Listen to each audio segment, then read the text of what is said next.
Welcome to the Literally 12 Beans podcast, where our goal is to be bigger than soup. Today, myself and my trusty co host will be watching through Star Wars Episode 1 The Phantom Menace in its entirety, and you guys will be getting our thoughts and commentary all throughout after I sift through 2+ hours of audio. The content is directed by George Lucas, which makes it good. That's one of the very many hot takes you're going to get that have never been produced in the 20 years since this movie came out. So, No, we have very unique opinions on this yeah, movie. We why don't can you say buckle in? things that have never been said because we have very good brains. Yeah, a direct quote from someone, I'm sure. But that's not of importance. Right now, the movie's starting. The movie is starting, which you can't And see. no, they'll get it. We'll put that in post. In post? I'm pretty sure it's just going to be the intro part. I don't think Yeah. the movie starting is going to make it into the final cut. No, probably not. But I think, hey, editor, could you leave this part in just for shits and giggles? Thank you. I am the editor. Some giggles and a whole lot of shit that was.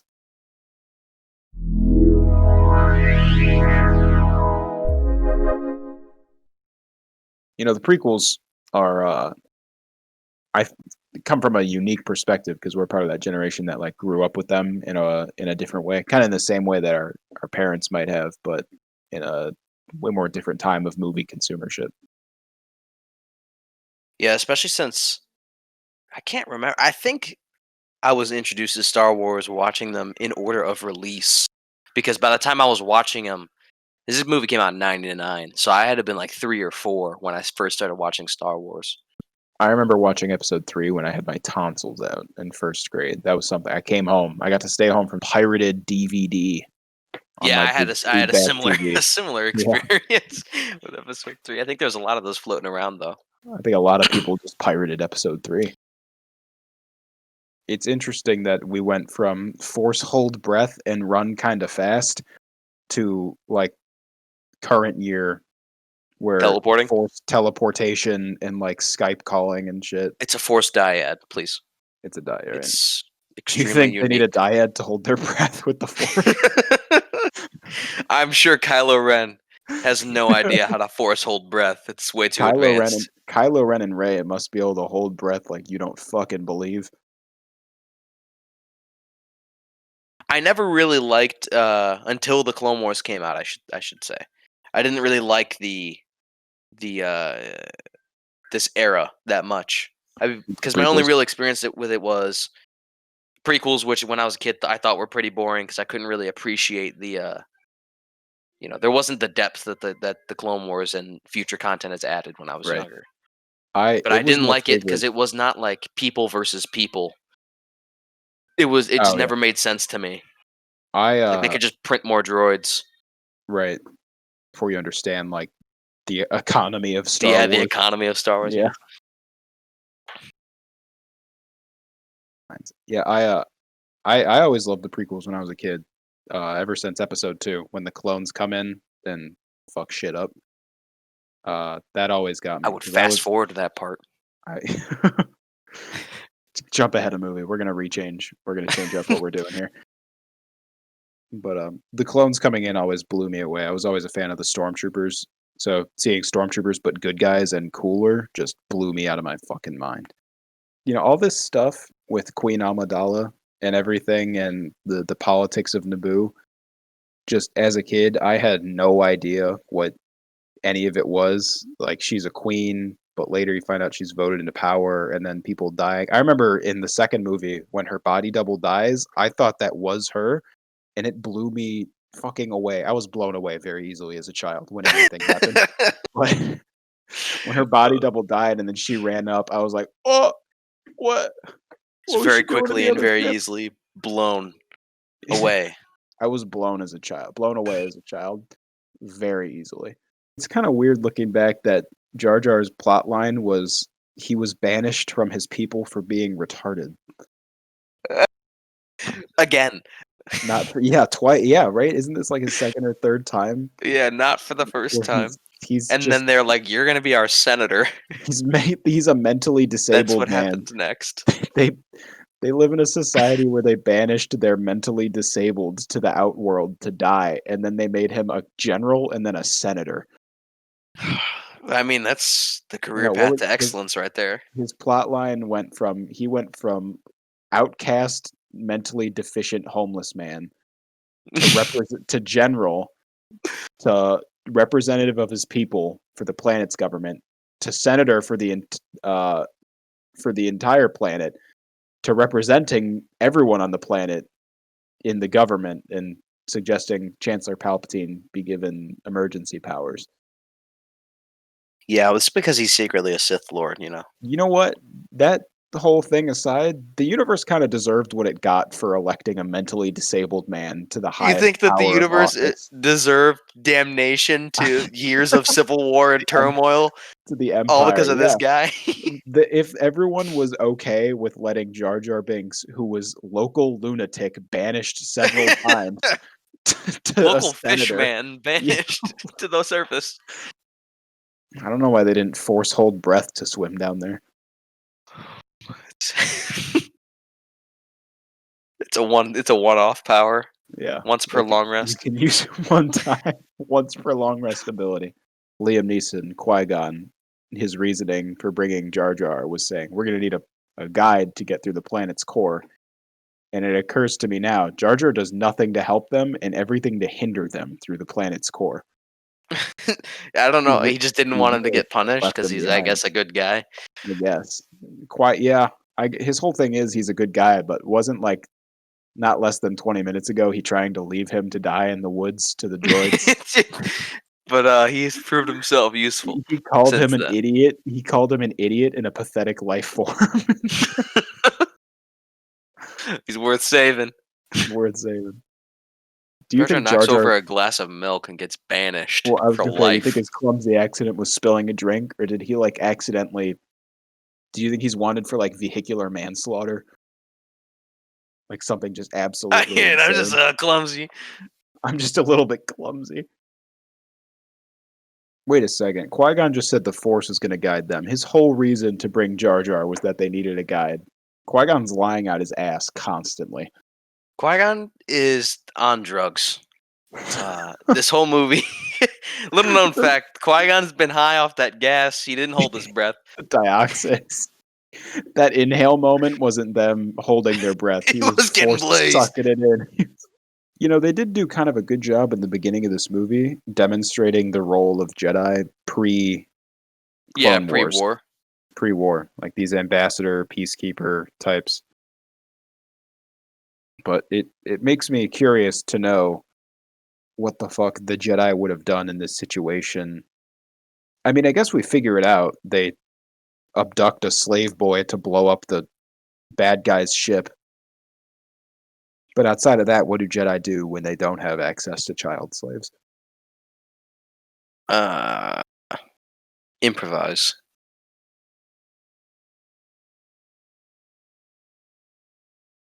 Where do all the guys where are they going? They're They just going, man. they They're take going off to Camp 4. They're going to the instead rumpus of room. escaping, they take off to their enslaved planet. I said, "Fuck that! I'm going home." So motherfucker said, "Coruscant? That's like across the galaxy from here, man. I'm going home."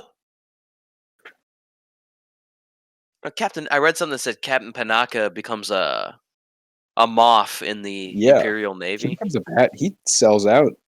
He does. He does sell out. He sells Been out. working for the same guys. He's fucking. You know, it kind of makes sense that Captain Panaka becomes a Moff because he's just a dick all the time. He's never in a good mood.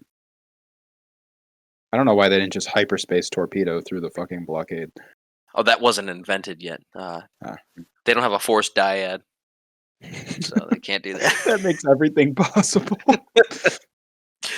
How Hyperspace did tracking is due to the force that's dyad. through the Force dyad? That's Kylo Ren's side of it. We'll get to the sequels eventually. Yeah, Ray Park. We saw his dick recently. Did we? Were you I did not not. I thought were you that was not aware Chris of that? Evans. Were you out of town? I was out of town for a while. Oh, yeah, Ray Park posted a video of him getting, head on his Instagram and then quickly took it back down like an hour later, but enough people saw it, and the general consensus is that he's got, like, a big dick, and that's all people took away from that. And he didn't get canceled? No, people tried, but, I mean, Nice guy, forgot, so I guess, yeah, nice guy. I guess Chris Evans did something similar, did he not? Yeah, yeah, he accidentally posted his dick recently too. I think I might do that. For clout. Clout For chaser. clout. It's a good way to jumpstart the podcast.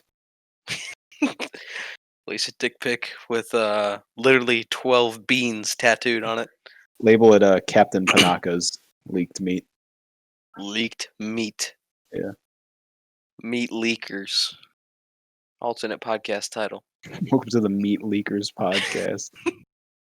Don't you think it's kinda weird that the real queen was just given manual fucking labor while the rest of her handmaidens get to chill out? Yeah, like She's like a body her double in decoy disguise. knows that she's the real queen and still Yeah, goes, "Hey, and you she go clean that, she's clean the astromech." go clean the dirty, wasted droid and hang out with the mentally deficient lizard man in a cargo hold. Hang out with the fucking fish Do you guy. think do you think Padme was like, "Dude, what the fuck?" She couldn't say anything because she would blow her cover. Oh, she probably was pissed. There's that theory that Qui-Gon knows that she's the queen the whole time, and that he just fucks with her. I don't think it's a theory, it's pretty heavily implied at the end of the movie. When he dies? No, when she reveals herself as the queen, Oh, and he just goes like, "Yeah, fuck it." he does, like, a little smirk. Qui-Gon at first turns to Obi-Wan like, "Man, fuck this bitch," but then he gives that smirk like, "But I knew it was her the whole time." Yeah. He was like, "You didn't know." It was more of a rub it in thing. Isn't it Why kinda do we get strange no? that, like, Why don't they take fucking Obi-Wan? It's so that's a annoying. Gazanti class. Well, he's trying to fix the ship. Yeah, couldn't they have Jar Jar do that? I think Jar Jar's with him right now because I bet he was in a, kind of in a bind because he leaves Jar Jar behind and he makes the ship's reactor go nuclear or something. Or he comes with him and he steps in some animal shit. I think that Jar Jar should have been given like at least a useful skill, and he could be like, "I know kind of how to fix the hyperdrive," and they're like, "Yeah, right," and then he's just they And he leave him with fixes it. it. Like, what's the worst he can do? It's already fucking broken. It's And they true. take Obi-Wan, and we get to spend some time with the fucking Jesus himself. I think Jar Jar could be just as stupid for the whole movie, but he'd be like infinitely more likable if he had some sort of purpose. Or skill. Because there's no reason they should not drop his ass here and go, "We'll come back for you." I'll trade you slaves. Yeah, we'll trade You can have this fish man. So Obi or Qui-Gon becomes a slave trader. He He says, kind "I'll of trade does. you." He does. He pays for a slave. That's true. What Qui-Gon happens on Tatooine stays on Tatooine, my friend. Qui-Gon gambles a boy's life and then buys a slave when he's on vacation. I don't think he's on vacation. He's on mission. He gets to Tatooine and they're like, the Republic's rules don't reach out here. And he goes, "Oh, word? I'm gonna buy a little boy. I'm gonna buy a boy." Do you think Qui-Gon was bullshitting about the Chosen One thing the whole time? He was just trying to He wanted justify to to the buy a kid. council why he bought a kid. Yoda was like, "Why did you buy this child?" And he was like, "Oh, the Chosen One, I think." Didn't realize I'd have to explain myself to you, asshole. I didn't realize I'd have to explain the purchasing of a child to a council of high priests. I guess this kid, what's his name? Jake Lloyd? Jake Lloyd. Yeah, I guess he got super bullied for his role in this Yeah. movie. Oh, no, he got Like absolutely, he hates ridiculed. Star Wars now, which is The sad. internet I wish he could tore him apart. experience it. It Like is we can. sad that he turned out that way, but you know what? I'm kinda numb to it now. I'm happy for him. I found out recently he was alive. I honestly thought for a while that he killed himself. I had never heard that. I heard that he like overdosed on something, and I just absolutely believed it. I did zero research into it, and then I found out he was alive like a couple months ago, and I was like, all right, great for him. I guess him and Hayden Christensen hang out. Well, they're the same person. You know, it raises the question: if Republic credits don't work out there, what is money?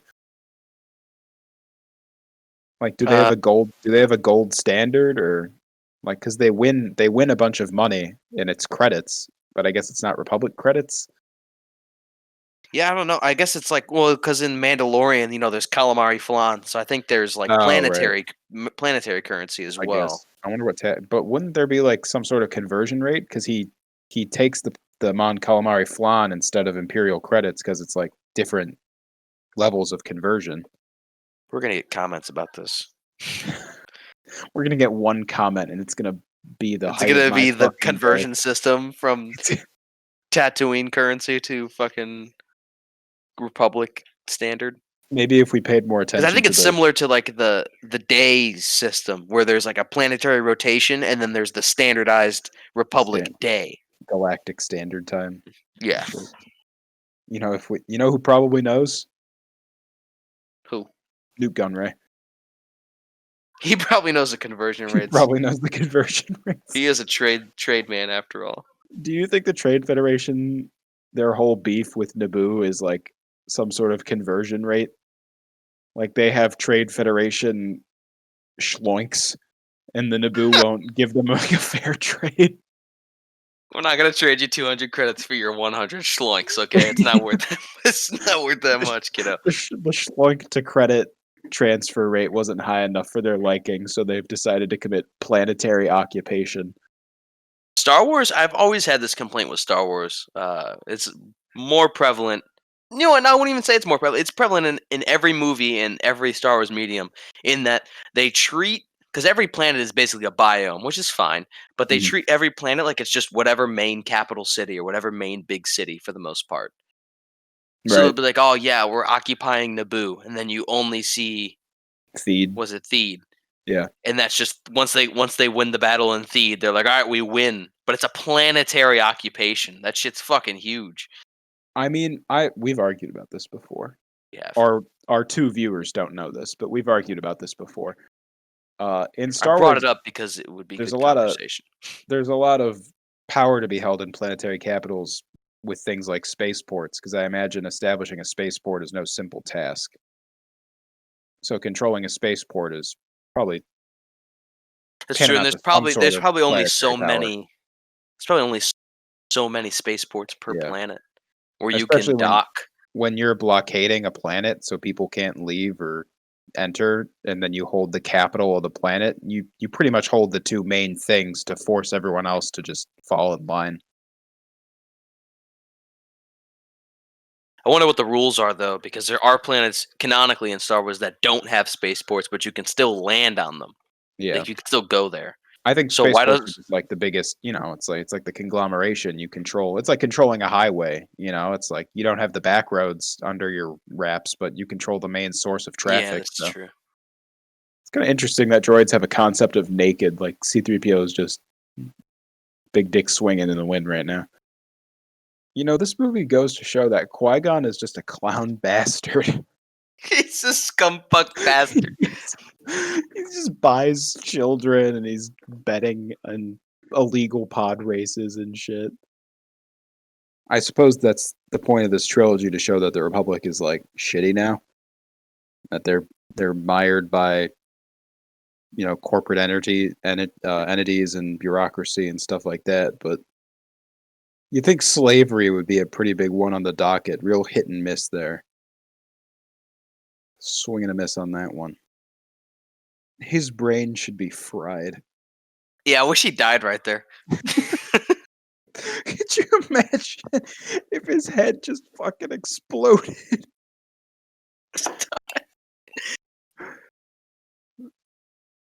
You know, Anakin telling all of his friends that he entered the Bunta Eve race is the equivalent of like a 9-year-old going to school in like third grade and telling all of his friends he just entered a Formula One, but like with the chance of death. He's like, yeah, I just entered the Indy 500. I'm gonna die tomorrow. And all of his friends were like, "That's so funny, Annie. You're such a little goofball. You're such a fucking little fucking nefarious, dastardly boy." It's scenes like this where you see all these alien races, and you're like, yeah, that's really cool, but like, why does Star Wars keep adding them? Like, I would rather see more of like the elephant people You just saw instead that of elephant seeing man, made up orcs the in the Mandalorian. Mandalorian. Yeah, Space Orcs. I think the sequels made up a lot of alien races. Some of them were pretty okay, but I think the problem is like with time, you wonder like as more movies exist in the universe and we span more periods of time, why have we not seen these before? Hmm. You know? Because Yeah. prequels, it's like, oh, we don't see these aliens anymore because the Empire is bad and maybe killed them, or we just don't go to their planets, or we don't see a lot of like populous planets. Hmm. But in the prequels, you see shit like Coruscant, and you're like, okay, well, it makes sense. Planet City's gonna have a bunch of weird aliens I've never seen before. But in stuff like in the sequel trilogy, there's just a bunch of crazy new shit. Like there's that weird slime guy or like Yeah, slug like guy that's on the just Millennium fucking Falcon that has yeah. no arms or anything. He's pointless. What is that? See, he called him Slimo. That definitely means something worse. Yeah, it definitely means like shit ass. That that or Sebulba canonically looked over him and went, "Get out of here, poo poo head," and then killed him. Or they call it slime ball. Is what it said on the subtitles. Yeah. Oh yeah. So you get out of Hey, your slime ball. Aura Singh, She's Easter another egg. character. She got the Boba Fett treatment in that they showed her once, She really and they did. were like, "Damn, that looks cool. Like Let's make a we can do whole something. thing about her." That jump there is how you get a mini kit in the Lego Star Wars level. Oh yeah, of course. This is shot for shot Importantly, remake of Lego Star Wars. This part's hard as fuck it in Lego is. Star Wars. It's a hard level. Not as hard as the Republic gunship level though on Tatooine, or not Tatooine, Geonosis. Sorry, another desert planet. It's a good thing I brought my magnet. Yeah. That's true. That's what he does. This exact same situation has happened to me 3 times before. I've been driving down the interstate and my wheel just fucking flies off and it's Catch rolling you with a along next to magnet. me and I pull out a fucking magnet and catch that shit. I didn't think about it this whole time, but the pod race looks really fucking good. It does. I don't know Yeah, how they did it. you know They what? must I have didn't think done it about with that either. minis or The something. CGI looks really good with minis. They had to have done it with something. There's definitely models. I saw Anakin Skywalker's pod racer model at Star Wars Land in Disney. Yeah, Out in it can't Florida. all be CG because it looks really good. Yeah. Not, I wouldn't say like remarkable. It's not I think ahead of its time. I yeah, don't see that think. that right there was absolutely the real model. It's interesting because things like CGI has come so far that you can make CGI ships that look better than real models. But I think it's like there's some sort of instinctual human sense that we can figure out when something's CGI and when it's not, even if we don't Just consciously looks, yeah, know it it. just looks off. It's like the tangibility of an object, you know? Hmm. This all makes sense to me. All this equalizing engine power and such. Anakin plugged in the fucking aux cord to restart his Yeah, he's engines. playing The Box by Roddy Ricch right now. It's crazy that like if he didn't have all these problems, he would have dusted all these motherfuckers. Like his shit That's has to be true. so fast. He picked up from a stall start That's and true. He had a like stall start. He had to use a magnet to catch his fucking wheel. yeah, like his shit's got to be so fast that if no one sabotaged him, he would have dusted these motherfuckers. Well, you've seen those videos of people where they're driving like a Corvette and then some shitbox Beetle just fucking crushes them. Oh, I actually know that character. I didn't recognize him at first. I believe that is General Grievous doing the commentary. I believe that is General Grievous. I thought he was the guy in the podcast. Qui-Gon should have no problem of any moral like capacity taking the lightsaber out and being like, I'm taking his mom, and then just fucking ditching the planet real fast. Yeah, like He literally threatens like the fucking local gang customs on him when Yeah, when he won't fess yeah. up. Like, or he He won't. just it goes to show our theory that Qui-Gon really just bought a little boy and got caught in the fucking lie. He was like, "Oh yeah, the chosen one." I don't want things to change. But you can't stop the change. Any more than you can stop the suns from setting. Oh, I love you. There's still a bomb in your head, man. No, they turned it off. Turn it off. Do you think Qui-Gon has the kill switch now? It died with him. Could you imagine all the problems Obi-Wan could have solved for the galaxy if when Anakin was evil, he pulled out a little trigger and blew up his fucking head on Mustafar? Why is His Anakin original not plan was to free the mom, but he knew that the council would never fucking train him if his mom was on Coruscant. So he was gonna fucking lie about that shit. I guess that's true. You know what he also it's weird that he was like, "It's a hard life, Anakin." He gives no specifics. You know, he should be like, "You know how you love your mom? Fucking stop that shit. No more of that. You will never see her again." They really he really that's entrapment. He It fucking really lu is. He's a he fucking l liar. he lured Anakin into his Jedi space cult. He was like, "You're gonna get mind powers and a laser sword, and it's gonna be awesome." And he was like, "And I can free my mom, right?" And he went, "Oh, laser sword." And your dream of freeing all the slaves can never come true. "I'm gonna free the slaves, right? Like how the Jedi do? Like how you're doing right now?" And he was like, "Yeah." C-3PO is old as fucking time He by really droid is. standards. He's an old bastard. Like, R2-D2 has to be like fucking Oh, four yeah, models outdated. R2D2's even older. Well, they have an arc about that in the Clone Wars, where like he's an R4 and they have like R7s. So by the time, or he's an R2, sorry, not an R4. But I think the fours and the twos were like interchangeable, like an iPhone X and an iPhone 11 or whatever. They're not really anything different. Yeah, But like the R7s the in the Clone XS. Wars, yeah, exactly. The Clone Wars had like the R7s, and they're like these new R7s are so much better. So that means by the time of A New Hope, Luke Skywalker is fishing like like an old fucking 1970s stereo out of the ocean, and he's like, "This is probably fine." An old boot. R2D2 and C3PO are about as their comparison for their use in the original trilogy would be that of an old boot and perhaps a matching sock. Like they go together, but you don't know what to do with it.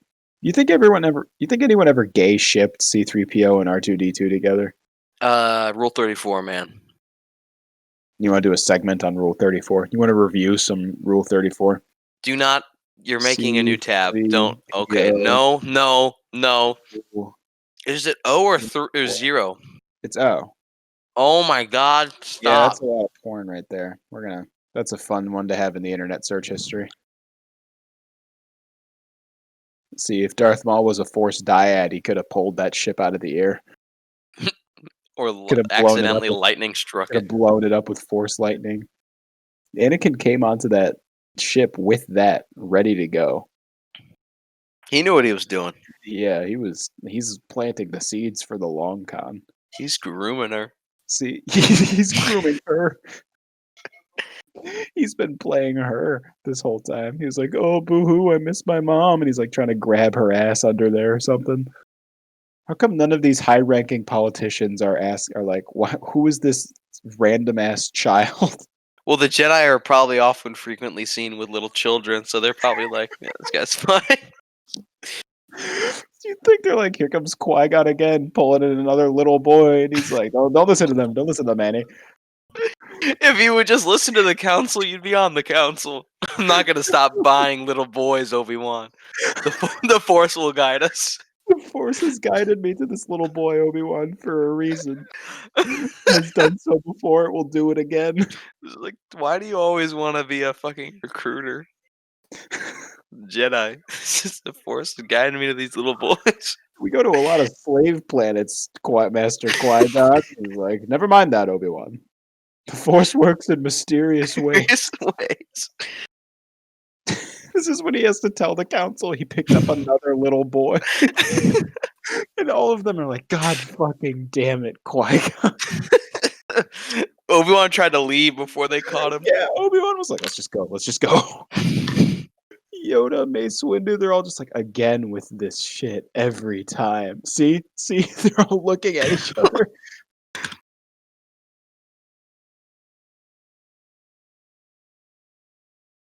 You think they ever play bumper cars with those things? There is zero chance that some fucking asshole has not snuck into the Senate room and played bumper cars with the fucking discus things. Matter of fact, no, it happens in episode 3. Yoda and fucking... Yeah, they just hurl them at each other. They're fucking playing.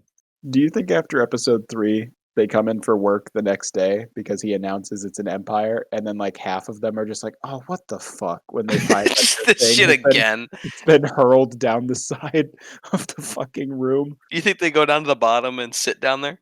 Yeah, In They their sit in the spot? hole. Please sit in your assigned seats. Senator, please sit in your No assigned seats. exceptions. Because they're able to just be like, hey, there's a blockade around the planet of Naboo. And they're like, nuh-uh. Like, bro, Yeah. my ship is shot full of bullet holes right now. She showed up and was like, "They tried to kill me," and they go, "This bitch is fucking ridiculous. She is off her gourd."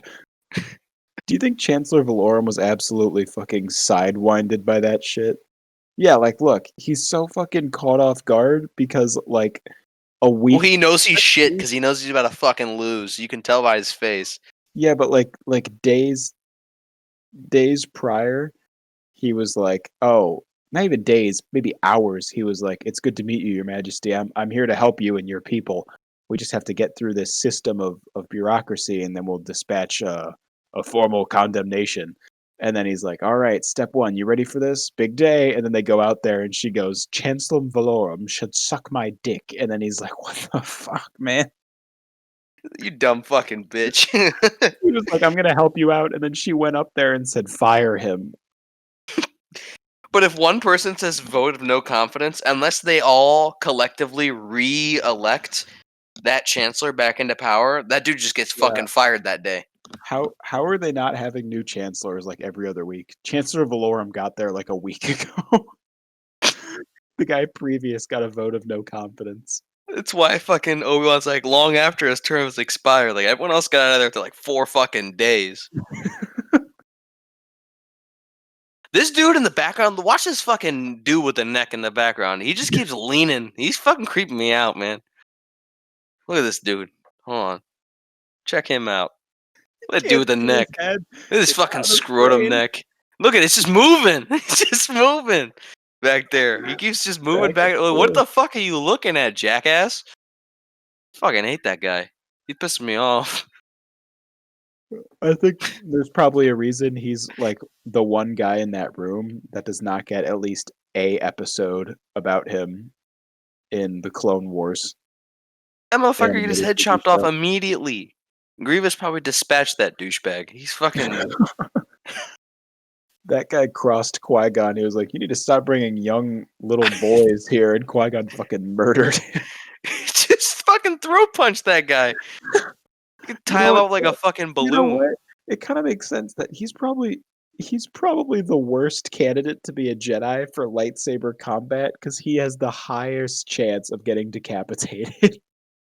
Look at Windu. He's just fucking straight chilling. Windu Qui-Gon is just fucking chilling. Look at him. He's the only one like leaning back, chilling in his seat. Everyone else sitting all proper, and he's literally just fucking... He's the Jedi of the streets.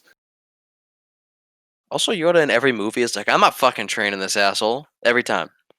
When have we ever seen Yoda just do his fucking job? In the Clone Wars. No. His last apprentice was Count Dooku, so he kind of dropped the ball on that one. Guy's still swaying back there. Yeah, bro, that's all he does. That dude pissed me off. Bro, don't talk about him again.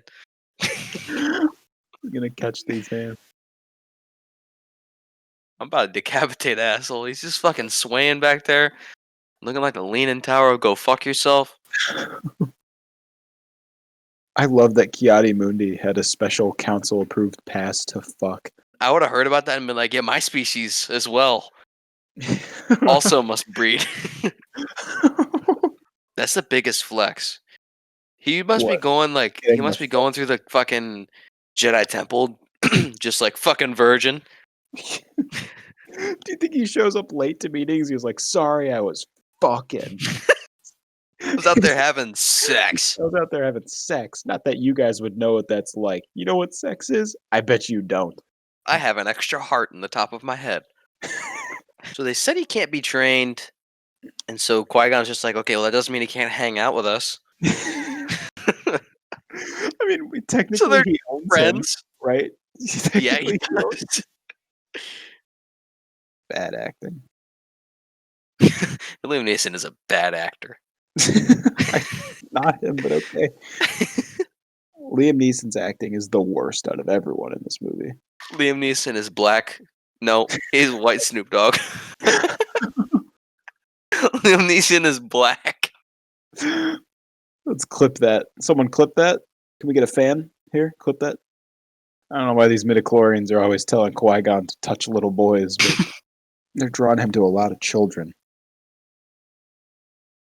I actually really like this map in the original Star Wars Battlefront, the It's first really good. I was kind of bummed. Like Theed is a really cool map in the new ones. It felt really unique fighting on the plains of Naboo with the big statue heads and shit. I don't know why. Mhm. Just felt cool. By modern standards, that's terrible map design. It's just a Yes. fucking field. It's just a field with like a Stonehenge bullshit thing in the middle. Star Wars Battlefront 1 and 2, it should be its own thing, its own topic. But I will say that we will never get map design like that ever again No, in absolutely not. video games ever. It's impossible to have balance with like current gameplay mechanics and maps like that, Mhm. which is a shame because somehow those games are always more fun. And they're still really good. I mean, they're not balanced by today's standards at all. No, we've tried playing Capture Like- the Flag on Camino. We know what a shit show that is. Couldn't play that game competitively, but No. it's fun. It's weird because like AI is smarter now too, but it's like too smart to be fun. Like in the original Star Wars Battlefront, like a good example is on Tantive 4. You know the opening scene from A New Hope, that ship, where you have those moments where like the AI, there's like dozens of them pushing down a hallway at each other, just lobbing grenades and fucking hurling blaster fire at each other because they're just dog shit enough where like they allow that to happen, but they're just good enough where they can still kill each other. But now AI is smart enough where they're like, yeah, they got so smart that they're dumb. They're like, I'm going to take cover behind this box for 42 minutes.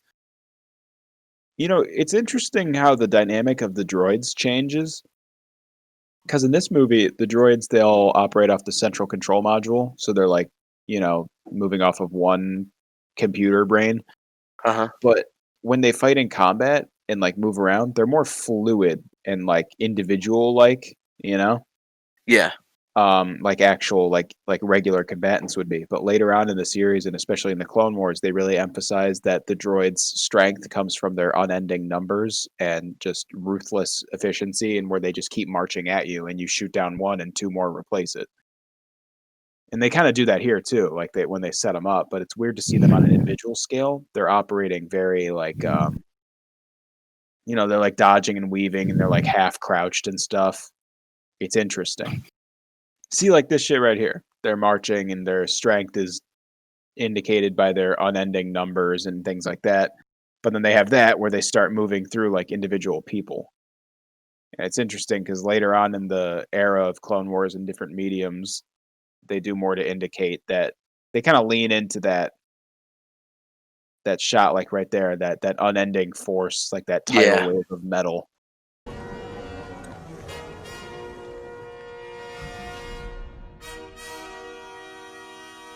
We'll handle this. We'll take the long way. First time you saw this, it was orgasmic. It had to have been. I don't even remember. I wish I could re-see that for the first time. If I could do anything in life, I would erase my memory of Star Wars. Not like permanently or not in any total capacity, but I wish I could experience the movies for the first time when I Yeah, can so do remember I. experiencing them. Because by the time I was like old enough to rewatch these, I was just like, oh yeah, double-bladed lightsaber. That's just a thing that you can have. Yeah. Like I grew up with Star Wars, which on one hand has the advantage of I have a much deeper connection with it than people who didn't grow up with it, but on the other hand, I don't get to experience it in the way that people who are new to it do.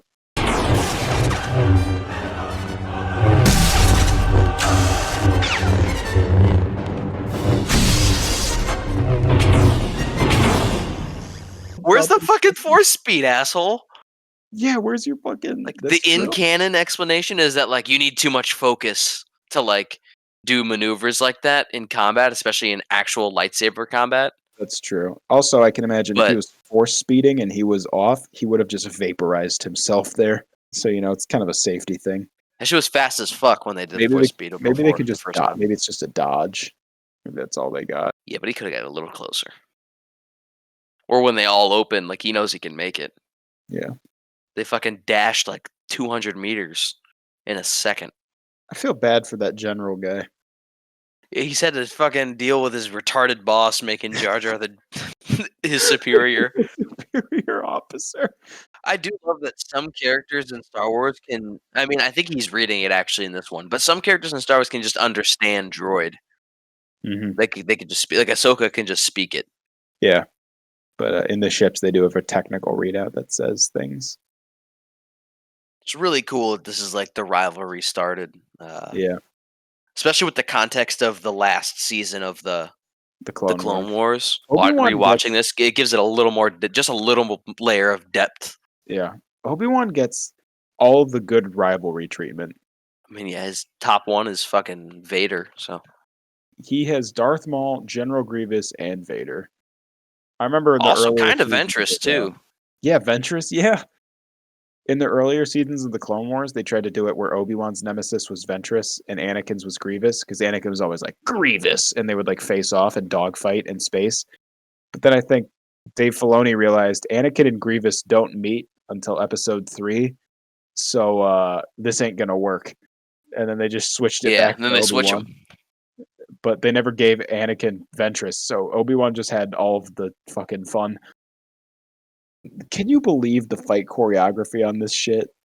So it's honestly so impressive. It's incredible. And like there's that interview where he says they were so fast they had to slow down the cameras to make it look more realistic.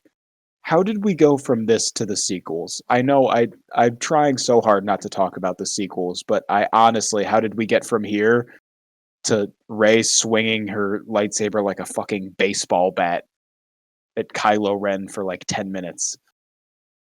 He also kills a fucking Sith Lord. I guess a Yeah. Sith Lord Padawan, but He still. doesn't kill him. It changed when Obi-Wan He or defeats him. when Darth Maul was brought back to life. Anakin becomes the first Jedi to kill a Sith Lord in like 1,000 years, but Obi-Wan becomes the first to defeat one. So I'm still giving Obi-Wan the credit.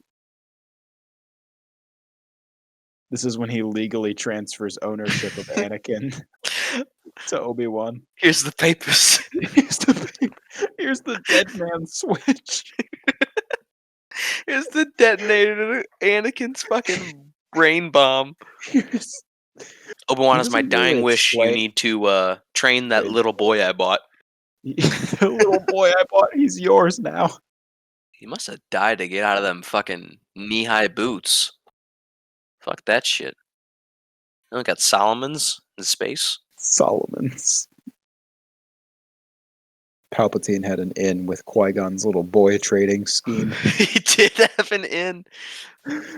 He's like, and then there's gonna be. He was fucking hanging out with Dooku one day, and he's like, and then you're gonna get your master into trading, into the trade. Remember that plot line in the Clone Wars where Palpatine wants the list of Force children? Some new context to that arc. Qui-Gon's defiance I sense in you. Need that. This is Yoda like, oh great, another fucking Jedi Master that's gonna keep abducting boys. Sense Qui-Gon's traits in you, I do. Just like Qui-Gon would have wanted to be buried on the planet that he didn't give a fuck about. We're gonna go buy all your friends, I promise. You know, the rule of two thing, like I understand it, and it's like really cool, but and clearly they didn't need to do it any differently because Palpatine still fucking whoops their asses and wins in the end. But like the best way to fucking absolutely defeat the Jedi and befuddle them would be to have three Sith because they wouldn't be able to wrap their minds around that shit.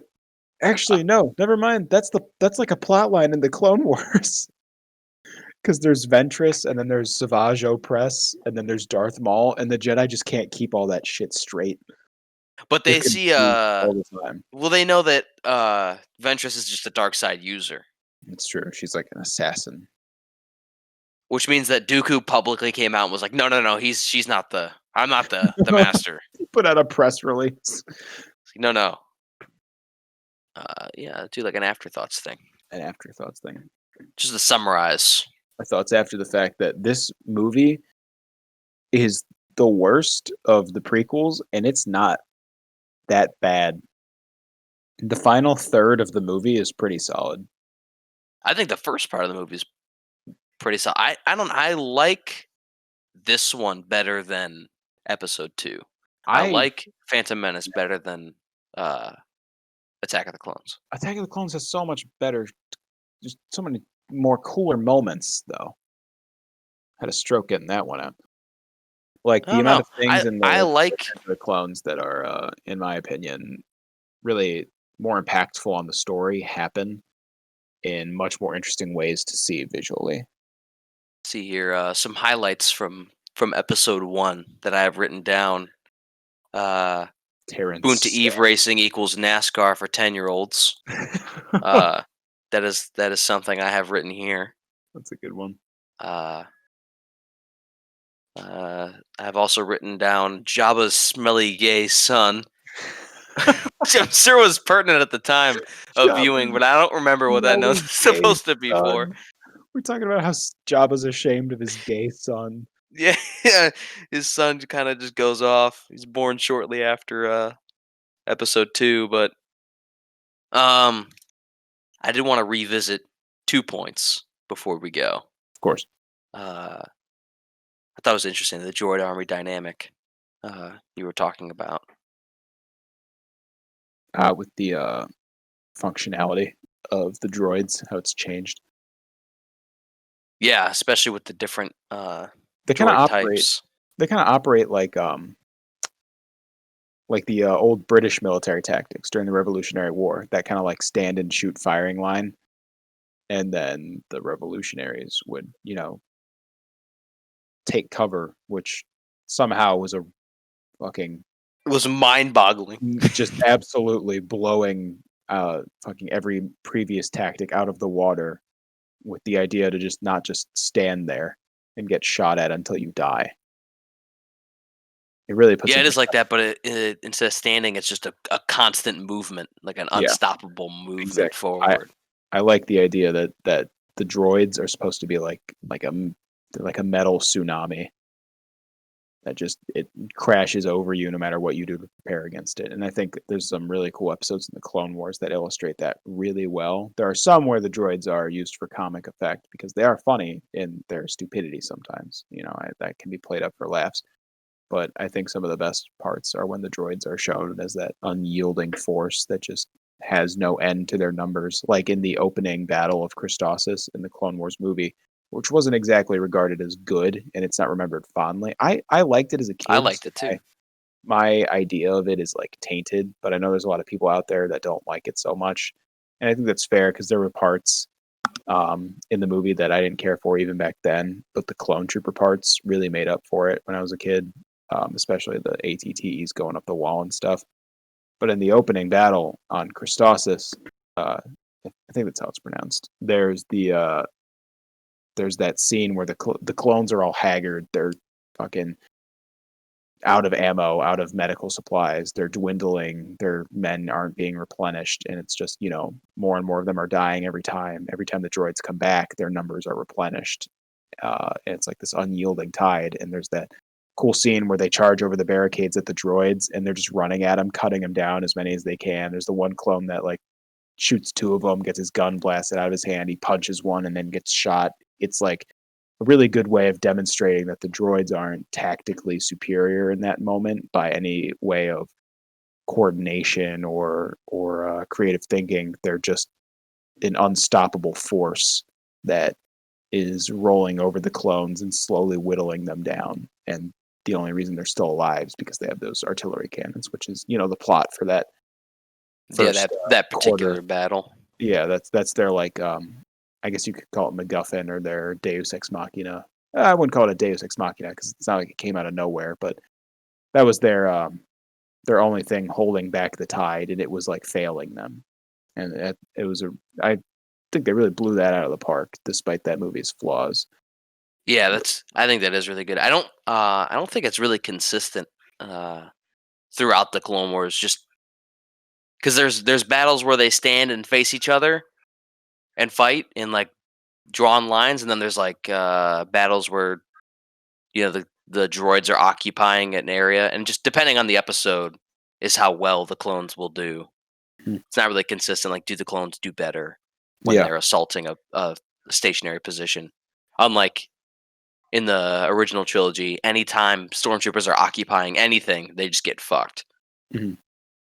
If they're not on the offensive, stormtroopers just get fucked in the original trilogy. But I think it's easier to say that for the stormtroopers too, though, because to the stormtroopers' credit, it's a lot easier to, it's a lot harder to occupy a city with someone like stormtroopers when you're fighting rebels who are like, you're doing your fucking patrol down in Bunta Eve Plaza or whatever on Tatooine, and NASCAR for 10-year-olds. Yeah, NASCAR for 10-year-olds.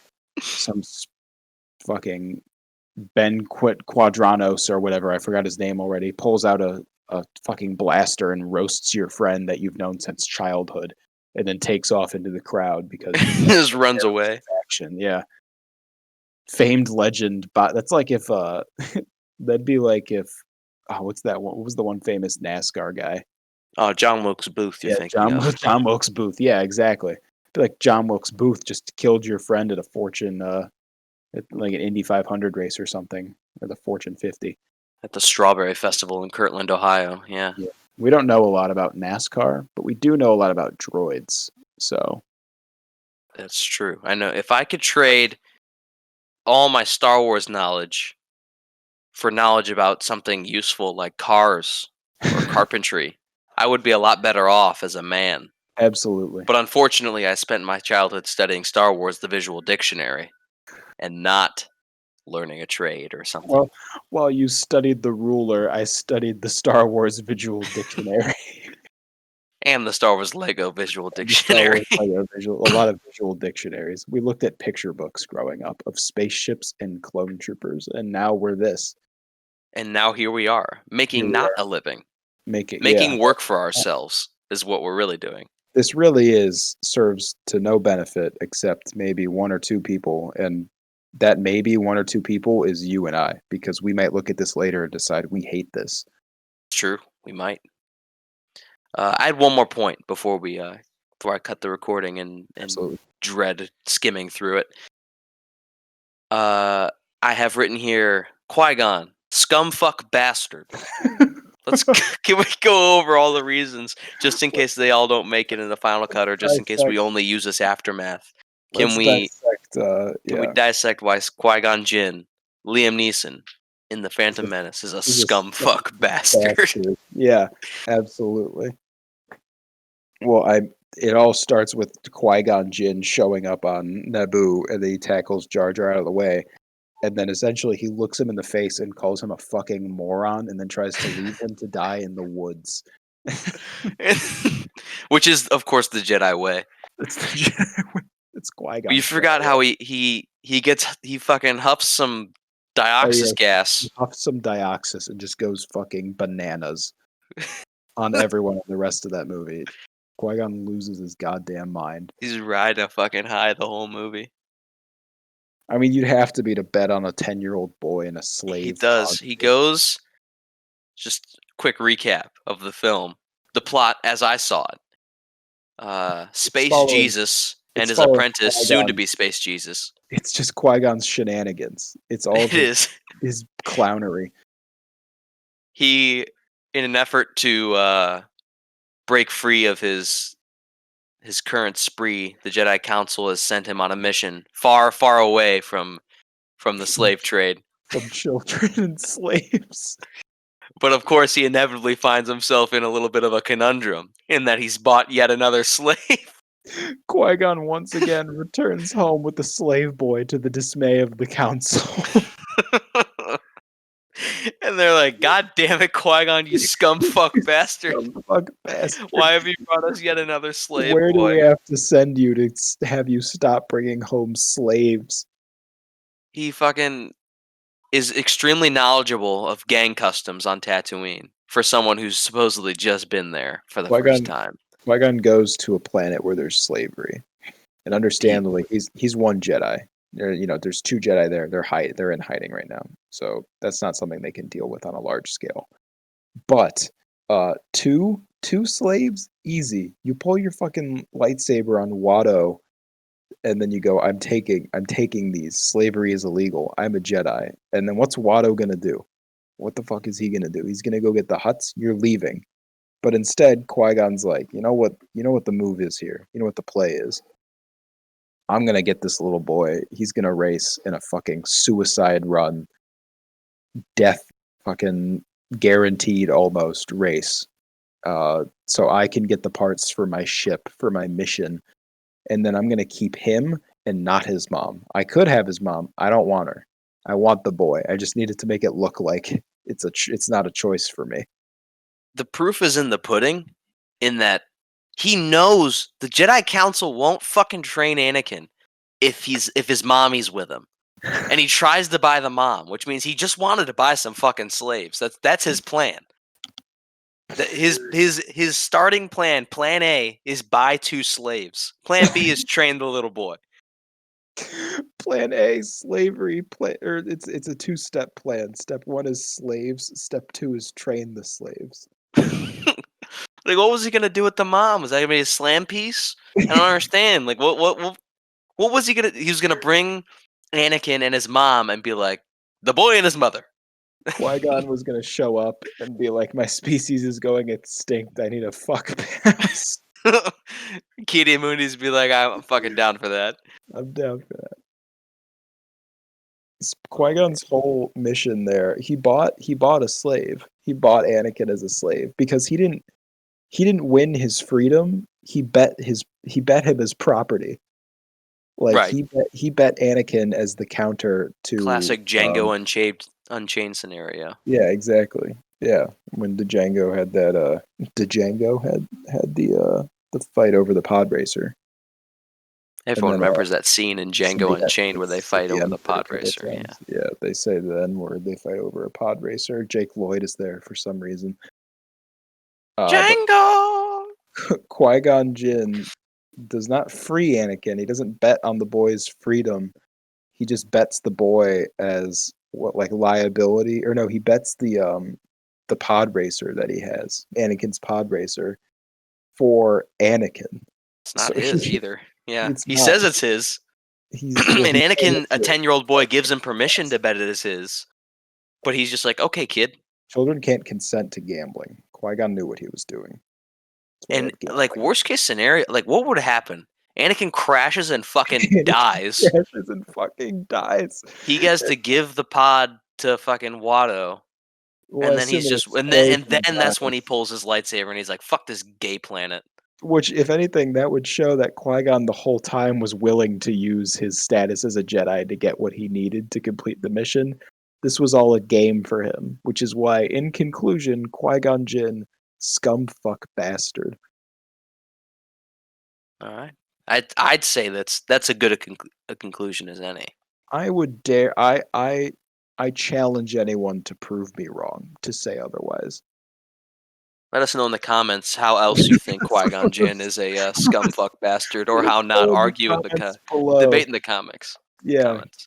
Go ahead and hit us with any fucking 12-point font. Cite your sources, MLA format. why Qui-Gon Jinn isn't a scumfuck bastard. In fact, I would like to challenge Liam Neeson specifically. And if he doesn't respond, Oh, I wouldn't do that. he's a coward and a thief. He's a coward and a thief if he does not He respond. is the Phantom Menace. He's Tim. the Phantom Menace on the slave train. All fucking Darth Maul wanted to do was stop Qui-Gon from buying and trading slaves. Darth Maul is the father of a little boy that Qui-Gon bought like years ago, and he trained to avenge him. In our version of Star Wars, Qui-Gon is a degenerate, potentially pedophilic old man He's who's just buying slaves. Like, he doesn't even. It's just buying slaves, man. Obi-Wan's just a product of Stockholm syndrome. He was Qui-Gon's last buy before he went into hiding. I don't know. His last words to him are "Yes, master." I mean, it's all coming together here, if you ask me. Last words are he goes, here, take the dead man switch for the boy and train him. Take the switch that will blow his head off if he Blow his if he leaves your head off. servitude. I got it Ever. from Watto. I need you to take this in the boy's papers.